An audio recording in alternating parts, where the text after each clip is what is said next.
আজ বিকাল ৩টা ২০ নওগাঁর মহাদিঘির রেললাইন বাজারে ঘটে গেল এক ঘটনা, যা দেখে মুহূর্তেই সবাই হতবাক হয়ে যায়। চলন্ত ট্রেন হঠাৎ মাঝপথে থেমে গেল, কিন্তু কেউ জানতো না আসলে ঘটনা কি ঘটেছে। কিছুক্ষণের মধ্যেই দেখা গেল ট্রেনের ইঞ্জিনটি বগি থেকে আলাদা হয়ে গেছে। ইঞ্জিনটি একা একা সামনের দিকে চলে গেছে, আর পিছনে থেমে গেছে বগিগুলো নিস্তব্ধভাবে। চারপাশে তখন শুধু অবাক চোখে তাকিয়ে আছে মানুষ। কেউ চিৎকার করেনি, কেউ দৌড়ায়নি, সবাই নিঃশব্দে তাকিয়েছিল। যাওয়া দেরি হবে। তো মানে ট্রেনটা চলন্ত ছিল, ইঞ্জিন খুলে চলে গেছে। হ্যাঁ, চলন্ত অবস্থায় ইঞ্জিন খুলে চলে গেছে, তারপরে উনি বুঝতে পারছে যে ইঞ্জিন খুলে গেছে, তারপর উনি ট্রেনটা থামাইছেন।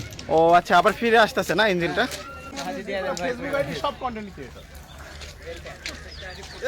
জীবনের একটা ইতিহাস। রেল ফ্যান হলে রেল ফ্যান এত সোজা, মুখ দিয়ে বললে রেল ফ্যান হওয়া যায়। সব কন্টেন্ট ক্রিয়েটর হলে হবে।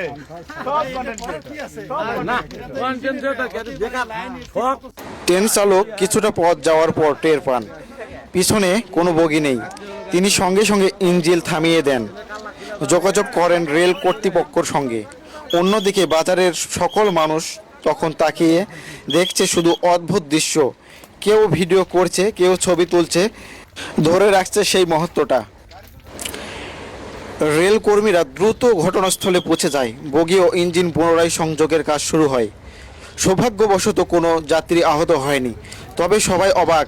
এমন এক ঘটনা তারা জীবনেও কখনো দেখেনি। একজন স্থানীয় বলেন, ইঞ্জিন ছাড়া বগি দাঁড়িয়ে থাকতে দেখব কখনো ভাবিনি। রেলকর্মীদের নির্দেশে ইঞ্জিনটি আবারও ধীরে ধীরে ব্যাক করতে শুরু করে।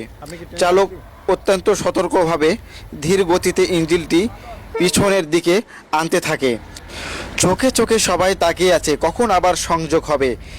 ইঞ্জিনটি যতই কাছে আসছে, রেল লাইনের শব্দ যেন বেড়েই যায় উত্তেজনায়।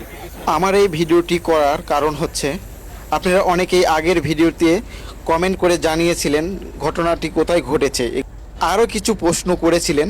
তো সেই প্রশ্নের উত্তর আমি এই ভিডিওর মাধ্যমে দেওয়ার চেষ্টা করেছি। ভিডিওটি যদি ভালো লাগে অবশ্যই আপনারা ভিডিওটি শেয়ার করবেন এবং একটি করে গঠনমূলক কমেন্ট করবেন। রেল কর্তৃপক্ষ পুরো জায়গা ঘুরে ঘুরে পর্যবেক্ষণ করছে কোনো যান্ত্রিক ত্রুটি আছে কি না, সব সংযোগ ঠিক আছে কি না তা খুঁটিয়ে দেখছেন। রেল কর্মীরা ব্যস্ত, চালক সতর্ক, আর যাত্রীরা ধীরে ধীরে স্বস্তির নিঃশ্বাস ফেলছে। পুরো পরিস্থিতি এখন কর্তৃপক্ষের নিয়ন্ত্রণে। একজন কর্মকর্তা বললেন, সৌভাগ্যবশত কোনো দুর্ঘটনা হয়নি, সবাই নিরাপদে আছে। এইটি সবচেয়ে বড় বিষয়। সব কিছু পরীক্ষা শেষে এখন ইঞ্জিনটি বগির সাথে সংযোগ করা হবে। ইঞ্জিনটি যতই কাছে আসছে, রেল লাইনের শব্দ যেন বেড়েই যায় উত্তেজনায়, আর অবশেষে ছোট্ট একটি ধাক্কার শব্দ। প্রথমবারে ইঞ্জিনটি সফলভাবে সংযোগ হয়নি।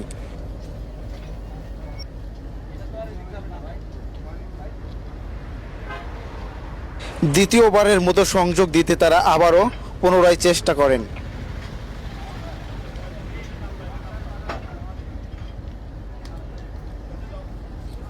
তো দ্বিতীয়বারের তারা সফল হন। আবারও দ্বিতীয়বার সংযোগটি তারা পুনরায় দেন এবং সফল হন। এরপর রেলকর্মীরা সব কিছু পরীক্ষা করে নিশ্চিত হন সব কিছু ঠিক আছে। তারপর ট্রেনটি পুনরায় চালু হয়, ধীরে ধীরে গন্তব্যের পথে এগিয়ে যান। আমার এই ভিডিওটি যদি ভালো লাগে অবশ্যই আপনারা একটা শেয়ার করবেন এবং একটি গঠনমূলক কমেন্ট করবেন, এবং আমার এই ভিডিওতে কোনো ভুল ত্রুটি থাকলে অবশ্যই ক্ষমা দৃষ্টিতে দেখবেন। ভালো থাকবেন, সুস্থ থাকবেন। সবার জন্য অনেক অনেক শুভকামনা রইল। আল্লাহ হাফেজ।